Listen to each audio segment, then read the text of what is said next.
সত্যি কথা বলতে বাঙালির ভাতে মাছ থাকলে আর কিন্তু কিছুই লাগে না, সে যে মাছই হোক না কেন, মাছে ভাতে বাঙালি কথাতেই আছে।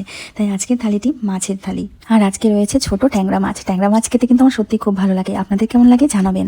এখানে আমি আজকে খুব সাধারণভাবে একটা তরকারি করেছি, সব রকম সবজি দিয়ে, আলু পটল বেগুন দিয়ে ট্যাংরা মাছের তরকারি করেছি, কাঁচা লঙ্কা চিড়ে, আর করেছি কাঁকরোল ভাজা আলু দিয়ে। আর সত্যি কথা বলতে কাঁচা লঙ্কা চেরা ঝোল কিন্তু আমাদের সবারই খেতে খুব ভালো লাগে, তার মধ্যে যদি পরে মাছ আর সব রকম সবজি, তাহলে এর স্বাদ কিন্তু দ্বিগুণ বেড়ে যায়। আর এই মাছের ঝোলে সবজি, মাছ, আলু ভাজা, কাঁকরোল ভাজা, এই সব কিছু দিয়ে মেখে খেতে তো আমার দুর্দান্ত লেগেছে। তার মধ্যে নিয়ে নিয়েছি একটু লেবু। সত্যি প্রাণটা যেন জুড়িয়ে গেল এই খাবারটা খেয়ে, এতটাই ভালো লেগেছে। অনেক সময় খুব সাধারণ রান্নাও খুব ভালো লাগে খেতে। ছোটবেলা থেকে মাকে দেখে এসেছি এরকম সব রকম সবজি দিয়ে এই ট্যাংরা মাছের ঝোলটা রান্না করতো, তো সেখান থেকে আমি শিখেছি। তাই আজকেও মায়ের মতন করে রান্না করেছি। আর যদিও আজকে একটু ভাতটা বেশি সেদ্ধ হয়ে গেছে, আর ঝোলটা কিন্তু মার মতো না হলেও মোটামুটি কিছুটা কাছাকাছি গেছে। তো এই লাঞ্চ থালি আপনাদের কেমন লাগলো জানাবেন, আর ভালো লাগলে একটা লাইক করে দেবেন।